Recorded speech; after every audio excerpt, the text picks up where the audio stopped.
श्री शिवाय नमस्तुभ्यम। हर हर महादेव। पुत्रदा एकादशी कब है, जाने शुभ मुहूर्त, पूजा विधि, महत्व और पुत्र एकादशी व्रत कथा। तो आइए जानते हैं कि पुत्रदा एकादशी पर भूल कर भी ना करें ये काम। वीडियो में एंड तक बने रहे। प्लीज चैनल को लाइक और सब्सक्राइब करें।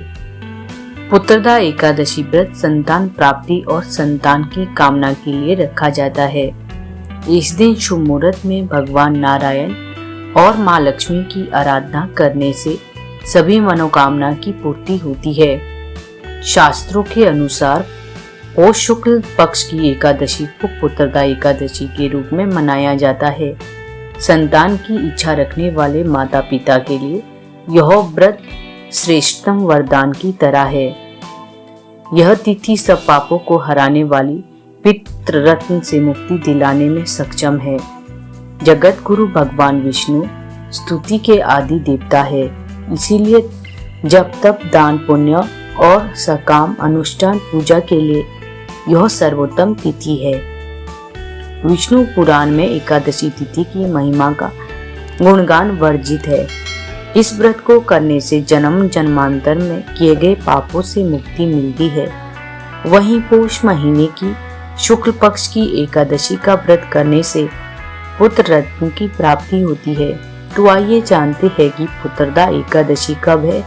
इस बार पौष पुत्रदा एकादशी का व्रत 10 जनवरी 2025 शुक्रवार को रखा जाएगा। इसका पारण 11 जनवरी को सुबह 7:15 से 8:21 के बीच होगा। इस शुभ अवसर पर साधक पूजा पाठ कर अन्न दान कर व्रत खोल सकते हैं। एकादशी तिथि का प्रारंभ 9 जनवरी को दोपहर 12:22 से होगा और इसका समापन सुबह 10:19 पर होगा। उदय तिथि के अनुसार 10 जनवरी को यह व्रत रखा जाएगा। पुत्रदा एकादशी पूजा विधि। पुत्रदा एकादशी व्रत रखने वाले भक्तों को एकादशी के दिन पहले ही अर्थात दशमी तिथि की रात्रि से ही व्रत के नियमों का पूर्ण रूप से पालन करना चाहिए। दशमी के दिन शाम में सूर्यास्त के बाद भोजन ग्रहण नहीं करना चाहिए और रात्रि में भगवान विष्णु का ध्यान करते हुए सोना चाहिए। सुबह सूर्योदय से पहले उठकर नित्य क्रिया से निर्मित होकर स्नान करके शुद्ध व स्वच्छ धुले हुए वस्त्र धारण करके श्री हरि विष्णु का ध्यान करना चाहिए। अगर आपके पास गंगा जल है तो पानी में गंगा जल डालकर नहाना चाहिए। इस पूजा के लिए श्री हरि विष्णु की फोटो के सामने दीपक जलाकर व्रत का संकल्प लेने के बाद कलश की स्थापना करनी चाहिए। फिर कलश को लाल वस्त्र से बांधकर उसकी पूजा करें। भगवान श्री हरि विष्णु की प्रतिमा रखकर उसे स्नान आदि से शुद्ध करके नया वस्तु बनाएं। तत्पश्चात धूप दीप आदि से विधिवत भगवान श्री हरि विष्णु की पूजा अर्चना आरती करें तथा नैवेद्य और फूलों का भोग लगाकर प्रसाद वितरण करें। भगवान श्री हरि को अपने सामर्थ्य के अनुसार फल फूल नारियल पान सुपारी लौंग बेर आंवला आदि अर्पित करें। पूरे दिन निराहार रहकर संध्या समय में कथा आदि सुनने के पश्चात फलाहार करें। इस दिन दीपदान करने का बहुत महत्व होने के कारण दीपदान अवश्य करें। एकादशी की रात में भगवान का भजन कीर्तन करते हुए इसमें बीते हुए दिन यानी पारण तिथि पर ब्राह्मणों को भोजन तथा दान दक्षिणा देने के पश्चात ही स्वयं भोजन करें। इस व्रत के पुण्य से व्रतधारी को तपस्वी विद्वान लक्ष्मीवान पुत्र प्राप्त होता है तथा सभी सुखों को भोग कर अंत में वैकुंठ प्राप्त होता है। भगवान श्री हरि विष्णु जी के मंत्रों का 108 बार जाप करें। इस दिन प्रतिमा का अभिषेक करें। पीले वस्त्र और 16 श्रृंगार अर्पित करें। पंचामृत पंजीरी पीले फल और मिठाई का भोग लगाएं। पौष पुत्रदा एकादशी का महत्व क्या है। नंबर 1, मान्यता है कि इस व्रत को रखने से सारी मनोकामनाएं पूर्ण होती है। इस दिन भगवान विष्णु की विधिवत पूजा करनी चाहिए। यह व्रत संतान प्राप्ति के लिए संतान की समस्या का निवारण हेतु भी किया जाता है। नंबर 2, पुत्रदा एकादशी का व्रत करने से वाजपेयी यज्ञ के समान पुण्य फल की प्राप्ति होती है। संतान प्राप्ति के लिए इस व्रत को रखना उत्तम माना जाता है। संतान कामना के लिए इस दिन भगवान विष्णु के बाल स्वरूप की भी पूजा की जाती है।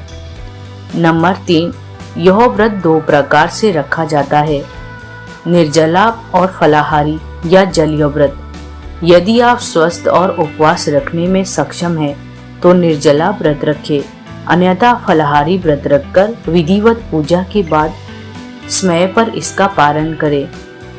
नंबर 4, यदि पूर्ण मनोयोग से निसंतान दंपति इस व्रत को करे तो उन्हें संतान सुख अवश्य मिलता है।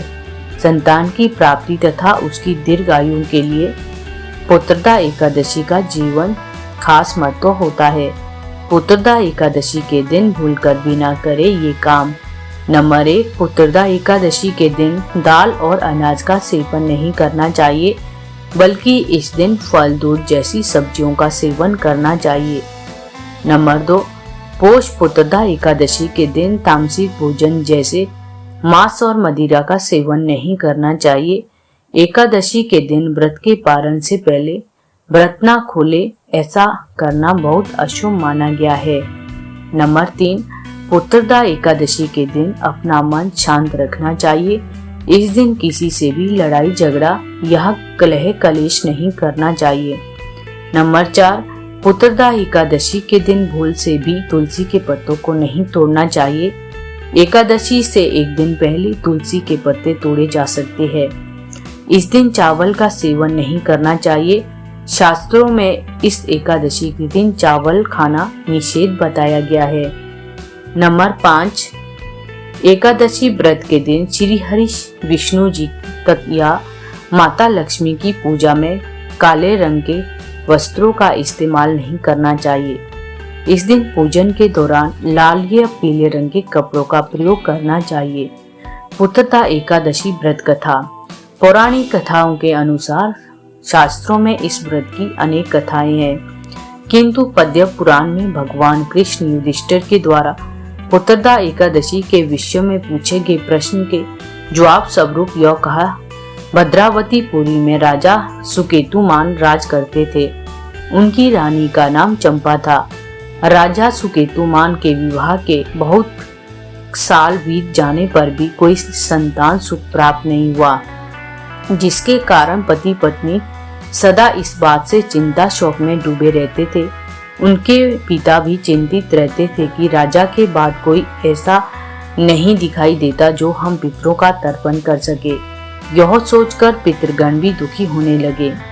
एक दिन राजा बिना पुरोहित आदि को सूचित किए घने जंगल में चले गए। वहां जंगली जीवों को देखते और घूमते हुए कई घंटे बीत जाने के बाद राजा को बहुत भूख प्यास सताने लगी।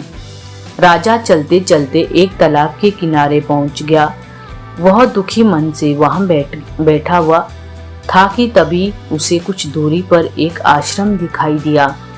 वह उस आश्रम में गया। वहां उसने सभी ऋषियों को प्रणाम किया। तब ऋषियों ने इस वन में आने का कारण पूछा। तब राजा ने अपने दुखी होने का कारण बताया।